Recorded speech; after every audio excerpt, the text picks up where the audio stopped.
Hi friends, welcome back to our channel. Friends, మనకైతే group 1 mains ప్రధాన పరీక్షల ఫలితాలు వచ్చినప్పటి నుండి ఇప్పటి వరకు దాని మీద ఎగ్జామ్ రాసిన అభ్యర్థులకు చాలా అనుమానాలు కలుగుతూ ఉన్నాయి.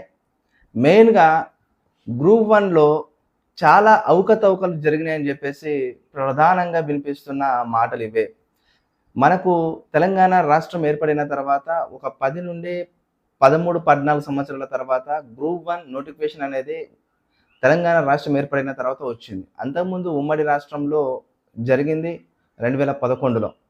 ఇక్కడ చూసినట్టయితే మెయిన్గా మన తెలంగాణ బిడ్డలందరూ ఎంతో కష్టపడి 2022 నుండి గ్రూప్ 1 పేపర్లు అమ్ముకున్న, గ్రూప్ 1 మెట్రిక్ తీసుకోకుండా ఎగ్జామ్ క్యాన్సిల్ అయినా ఎన్నో రకాల కష్టాలకు నష్టాలకు ఓర్చుకొని ప్రభుత్వం తప్పిదాలైనా ప్రభుత్వాలు చేసిన తప్పులకైనా మనం భరించుకొని ఓర్పుతో సహనంతో మన అంతిమ లక్ష్యం, మన అంతిమ గోలు గ్రూప్ 1 ఆఫీసర్ అవ్వడమే అని చెప్పేసి మనం అనుకొని మనం కన్న కలల్ని సాకారం చేసుకోవడానికి ఎగ్జామ్ను బాగా రాసి మంచి మెరిట్ మార్కులు తెచ్చుకొని గ్రూప్ 1 ఆఫీసర్స్ కావాలి అని కలలు కన్న ప్రతి ఒక్కరి కలలు నిరాశలు నిస్పృహలుగానే మిగిలిపోయినాయి.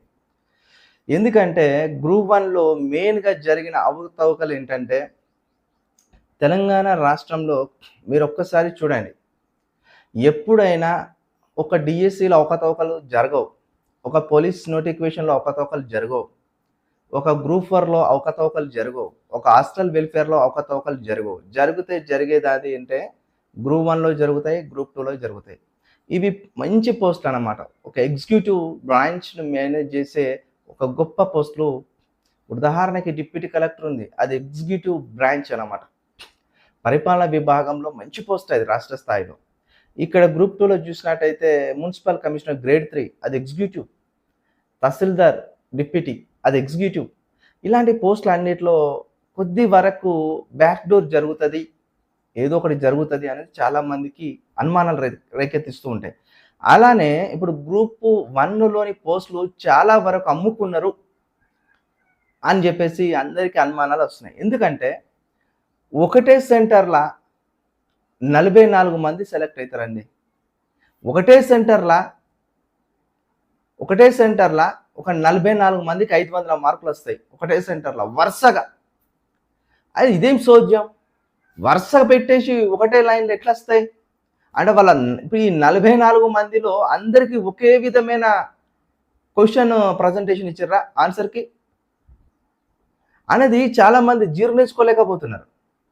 ఒకటే సెంటర్లకు వెళ్ళి మళ్ళా 470 మంది పైగా మంచి మార్కులు తెచ్చుకోవడం, ఈ కోటి ఉమెన్స్ కాలేజీలోని వాళ్ళకి అధికంగా మంచి మెరిట్ మార్కులు రావడం, ఇలాంటి అనుమానాల మధ్య నిరుద్యోగులకు చాలా డౌట్స్ వస్తున్నాయి.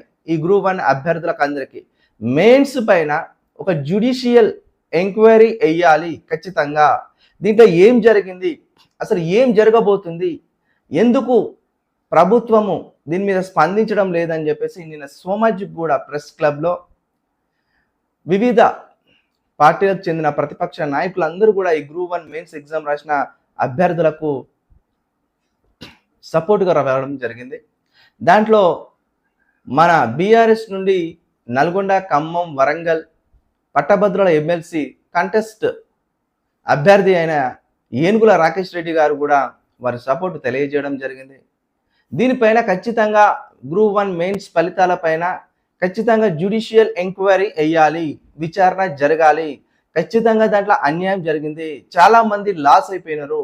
చూడండి మిత్రులారా, ఒక టాప్ 500 ర్యాంకులల్లా ఒక్క తెలుగు మీడియం అభ్యర్థి కూడా ఉండలేడు టాపర్లా. అంటే ఇది ఎంత శోధ్యమైన ముచ్చట.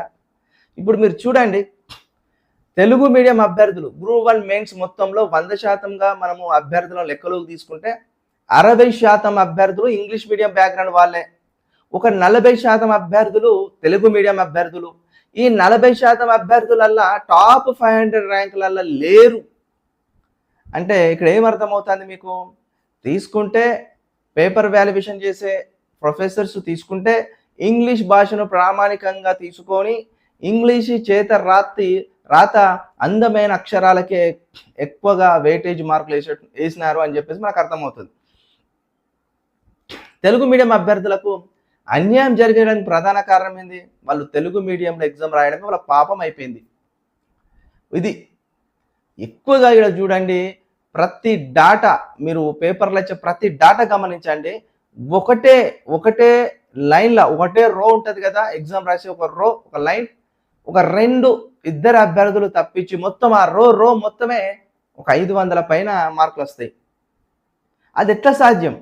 ఇప్పుడు ఇంకొకటి ఏమంటున్నారంటే, ఇంకొకటి ఒక మాట వస్తుంది బయటికి. ఏంటంటే అది మరి పోస్టులన్నీ అమ్ముకున్నవచ్చు. ఈ టీజీపీఎస్సీ వాళ్ళు ప్రభుత్వం పోస్టులు అమ్ముకోవచ్చు. అమ్ముకున్న పోస్టులకు సంబంధించిన అభ్యర్థులందరినీ ఒకటే సెంటర్లో ఒకటే రూమ్లో ఏయించి ఎగ్జామ్ రాపిచ్చినారా అనే డౌట్ కూడా చాలా మందికి వచ్చి ఈ మాటలు కూడా బయట స్ప్రెడ్ అవుతున్నాయి.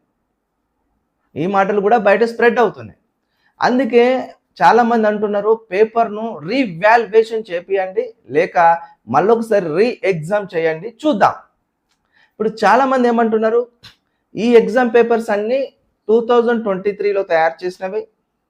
ఇప్పుడు 2024లో మనకు అక్టోబర్లో ఎగ్జామ్ జరిగింది. అవి ఎప్పుడో పాత పేపర్లు అయ్యుండి కూడా చాలా హార్డ్గా వచ్చింది ఎగ్జామ్. మరి ఇట్లా 500 వరకు వచ్చినారు. ఒక్కొక్కరు 400లోనే ఆగిపోతారు అనుకున్నాం. 380 390 మార్కులు వస్తాయి అనుకున్నాం. ఇంత దూరం ఎందుకు తీసుకొచ్చారు అంటే, ఇప్పుడు టీజీపీఎస్సీ కూడానంట 3 దఫాలుగా వాల్యుయేషన్ చేసిందంట. ఫస్ట్ దఫాల ఎవరికి 500 మార్కులు రాలేదంట. అయ్యో, మనం మ్యాక్సిమంగా ఎంత వేయాలో అంత వేసినాము, మరి అయినా 500 దాటలేవు అని చెప్పేసి రెండో వాల్యుయేషన్లా వాళ్ళకు దిశానిర్దేశం చేసిందంట టీజీపీఎస్సీ చైర్మన్ బృందం. ఖచ్చితంగా ఇప్పుడు 300 మార్కులు 400 మార్కులు ఇలా వద్దు, చూసి వెయ్యండి అని చెప్పేసి అన్నారని ఒకసారి ప్రధాన దినపత్రికలో ఒక వార్త వచ్చింది. అంటే వాళ్ళు చేసిన వాల్యుయేషన్లో అసలు మెరిట్ అభ్యర్థులే లేకుండా పోయేంత కఠినంగా పేపర్ ఇచ్చినాం. మేము వాల్యుయేషన్ చేస్తే ఎవడు కూడా అంత సత్తా ఉన్నోడు కనిపించలే, ఎవడు కూడా ఆ క్వశ్చన్స్కి అంత గొప్పగా మరి రాసిన వాడు లేడు డిస్క్రిప్షన్ అని చెప్పేసి కూడా ఒక సందర్భంలో ఒక విషయం బయటకు వచ్చింది. ఏదేమైనా మిత్రులారా, మళ్ళీ చెప్తున్నా, నేను గ్రూప్ 1 రాసిన వాళ్ళందరికీ అన్యాయం జరిగింది, తెలుగు మీడియం అభ్యర్థులకు అన్యాయం జరిగింది. అదే విధముగా పల్లె ప్రాంతాలలో విలేజ్లో ఉన్న బిడ్డలకు అన్యాయం జరిగింది. కేవలము పట్టణాలలో చదివి కార్పొరేట్ విద్యను అభ్యసించిన బిడ్డలే ఈరోజు గ్రూప్ 1లో డిప్యూటీ కలెక్టర్లు, డిఎస్సీలు, ఆర్డీఓలు, ఆర్టీఓలు వస్తున్నారు చూడండి. అంటే ఏమవుతుంది, కమర్షియల్గా కార్పొరేట్ విద్యను అభ్యసించిన వాడే ఈ రోజున ఒక స్టేట్ ఆఫీసర్ అవుతున్నాడు గ్రూప్ 1లా. విలేజ్లో చదివి జెడ్పీహెచ్ఎస్లో చదివి గ్రామీణ స్కూళ్ళల్లో ప్రభుత్వం అందించిన విద్యను అభ్యసించి ఉద్యోగం సాధించాలంటే ఇక్కడ లేదు అవకాశం. ఏది గ్రూప్ 1లా. ఎందుకంటే ఇది డిస్క్రిప్షన్ మెథడ్ కదా, అందమైన చేతి ఇంగ్లీష్ రైటింగ్లకే ఎక్కువగా ఇక్కడ మార్కులు పడుతున్నాయి. మళ్ళీ నేను చెప్తున్నా, ఇదే ధోరణి కనుక పోతే గ్రామీణ అభ్యర్థులకు వెళ్ళి చాలా పెద్ద రెవల్యూషన్ రాబోతుంది, చాలా దారుణమైన ఫైట్ రాబోతుంది నిరుద్యోగుల్లో. మరి ప్రభుత్వం ఎట్లా ఎదుర్కొంటుందో నాకు అర్థం అవట్లేదు. చూడండి మిత్రులారా, మన వీడియో నచ్చినట్టయితే లైక్ చేయండి, ఫార్వర్డ్ చేయండి మీ మిత్రులకి. ఎందుకంటే గ్రూప్ 1 అలా చాలా అవకతవకలు జరిగినాయి, చాలామంది నష్టపోయినారు, తెలుగు మీడియం అభ్యర్థులు నష్టపోయినారు. ఇలా ఏదో మోసం జరిగింది, ఇలా ఏదో జరిగింది, మొత్తానికి పోస్టులు అమ్ముకున్నారని అశోక్ సార్ అంటారు. అశోక్ సారు ఆషామాషి అనరు. వారికి దానిపైన పూర్తి అనాలిసిస్ ఉంటేనే, వాళ్ళు పూర్తి అనాలిసిస్ చేస్తేనే అలాంటి మాటలు మాట్లాడతారు. నిరుద్యోగుల పక్షాన మాట్లాడే మాలాంటి వాయిస్ని మీరు కాపాడుకోవాలి, మాలాంటి వారికి మీరు సపోర్ట్ ఇవ్వాలి, మోరల్ సపోర్ట్. కాబట్టి మళ్ళీ చెప్తున్నా, వీడియో ఛానల్ చూసిన ప్రతి ఒక్కరూ ఈ విషయాన్ని అర్థం చేసుకోండి. రేపు గ్రూప్ 2కు సంబంధించిన 1:2 కూడా రాబోతుంది. దాంట్లో కూడా మీరు చూడండి ఏం జరుగుతుందో అనేది. ఎల్లుండి మన గ్రూప్ థర్డ్ 1:2 రాబోతుంది. అల్లేం జరుగుతుందో మీరు చూడండి. ఎక్కడ చూసినా కానీ, ఏది చూసినా కానీ మెరిట్ అభ్యర్థులకు మోసపోకుండా, మెరిట్ అభ్యర్థులకు నష్టం జరగకుండా ఈ యొక్క టీజీపీఎస్సీ ఖచ్చితంగా ఒక కమిట్మెంట్తో రిక్రూట్మెంట్ నిర్వహించాలి. రాజకీయ పైరోగులకు, రాజకీయ ప్రోద్బలాలకు, రాజకీయ దురుద్దేశాలకు టీజీపీఎస్సీ తన మనుగడను కోల్పోయే అవకాశం కనిపిస్తున్నది.